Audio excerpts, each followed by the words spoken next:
네, 지난 금요일 1900선이 깨진 상황에서 오늘 월요일장 힘들게 또 시작을 하게 됐습니다. 도저히 대회 이슈만 봐서는 이렇게 코스피가 30포인트 넘게 내릴 만한 이유가 없는데 올해 마지막 박앤 세일인지 아니면 떨어지는 칼날인지 잘 좀 판단해 볼 시기가 아닌가 보여지네요. 자, 먼저 미국 뉴욕에는 대형 불확실성이 또 하나 접근을 하고 있습니다. 이 내용 살펴보시죠. 현재 서서히 태풍이 다가오고 있는 뉴욕주에는 마이클 블룸버그 시장이 현지 시간으로 일요일 저녁 7시, 우리 시간으로는 오늘 아침 9시를 기점으로 뉴욕 시내와 뉴저지 등 뉴욕주 전역에 비상사태를 선포했다네요. 모래주머니 같은 걸 막 쌓고 있고요. 네, 시내 그리고 해안가에 이렇게 대비가 한창인 모습입니다. 뉴욕시 풍경이 이렇고, 우리가 이거 남의 나라 얘기라고 생각하기에는 월가가 위치한 뉴욕이라는 점에서 조금 주의를 해야 될 필요가 있는데요. 어쨌든 뉴욕시가 우리나라로 치면 서울이고 뉴저지는 경기도인데요. 우리도 그렇듯이 경기도에 살면서 직장은 서울로 출퇴근하는, 그러니까 뉴저지에 살면서 직장은 뉴욕인 사람들의 발이 전부 묶이게 되는 셈이고요. 일부 위험지역에 37만 명에는 대피령이 내려졌고 월요일 하루 1750개 학교시설에 휴교령이 내려졌다는 내용입니다. 자, 이제 시장 관점으로 또 이걸 봐야 되겠는데 로이터 통신 이어서 보시죠. 앞서 보신 이 나이스, 우리말로 뉴욕 증권거래소가 위치한 맨하탄 그리고 월스트리트도 이번 태풍의 직접 영향권에 들었습니다. 그럼에도 불구하고 뉴욕 증권거래소 측은 월요일 평상시대로 시장을 열고 거래 시스템을 가동하겠다라고 발표를 했다가 다시 조금 전 월요일장은 전자거래만 가동하는 것으로 일단 한 발 물러섰다라고 하는데요. 아무튼 현재 월가 메이저 투자은행들은 세 군데가 지금 발표를 한 거 보니까 골드만삭스, 시티그룹, JP모간 미증시 월요일장 정상 거래를 선언한 상황이고요. 주요 임원들은 지금 사측에 마련한 월가 주변 호텔이나 게스트하우스에 머물고 있는 것으로 알려졌습니다. 주요 임원이 아닌 사람은 그냥 재택근무라고 여기 나와 있네요. 근데 이를 멀리 남의 나라 얘기라고 보기에는 시장 주변 불확실성의 또 하나라고 보셔야 되는데, 이 몸값 비싼 월가 트레이더들이 오늘 같은 날은 쉬는 게 돈 버는 거다 이러고 월가 현지 금융사들 나이트 데스크에서 아시아 증시 거래하는 사람들 적으면은 우리 증시 투자하는 외국인 거래량도 역시 지장을 받을 수밖에 없고요. 또 지난주 어이없는 투매 이후 사실 오늘은 외국인이든 내국인이든 누가 좀 적극적으로 매수에 나서주기를 바라는 우리 입장에서는 역시 월가에 큰 피해가 없기를 바라는 게 좋지 않겠느냐라고 보겠습니다. 다음 이번 주 주간 전망 보시죠. CNN머니입니다. 일단 주간 그래프를 보시면은 뭐 지금 상당히 많이 흘러내린 상황이고요.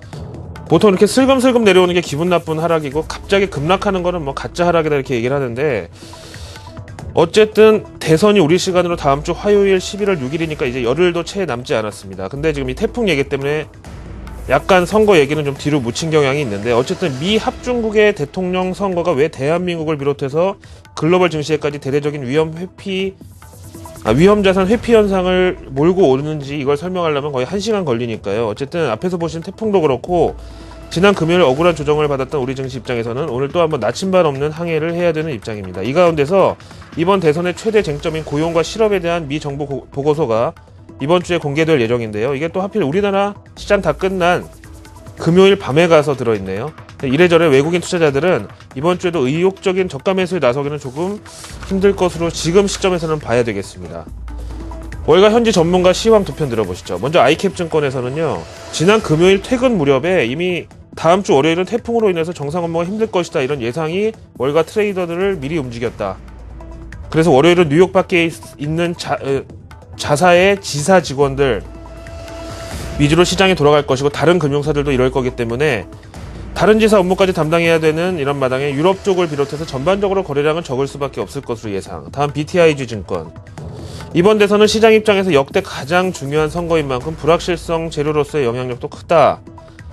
그러면서 대형 투자자들은 선거 전에 관망세를, 그리고 대부분의 일반 투자자들도 최대한 현금을 확보해놓고 대기할 것을 예상을 했고요. 다만 이번 주에는 대선에 직접 영향을 줄 만한 고용지표만이 관심을 받을 것이다. 이렇게 전망했습니다.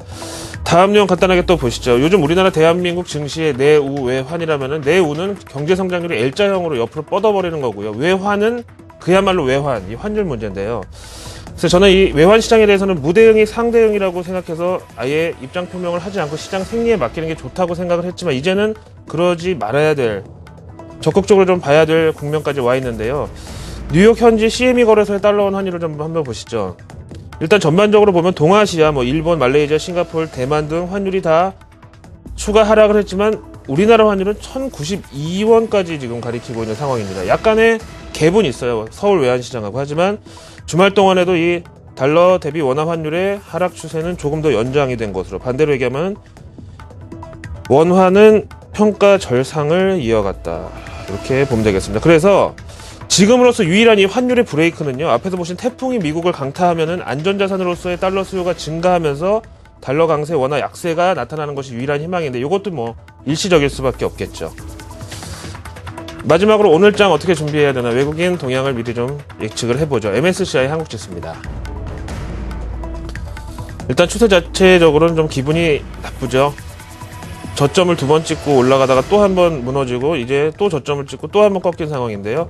어쨌든 외국인들은 지금 57.37이라는 이 숫자 자체는 지금 코스피 수준에 거의 걸맞는 1900 약간 밑에 있는 이런 수준이기 때문에 외국인이 추가 하락에 배팅을 하고 공매도로 공격할 가능성은 지금 지수대에서는 일단 적어 보인다는 게 다행스러운 일이 아닐 수 없겠네요.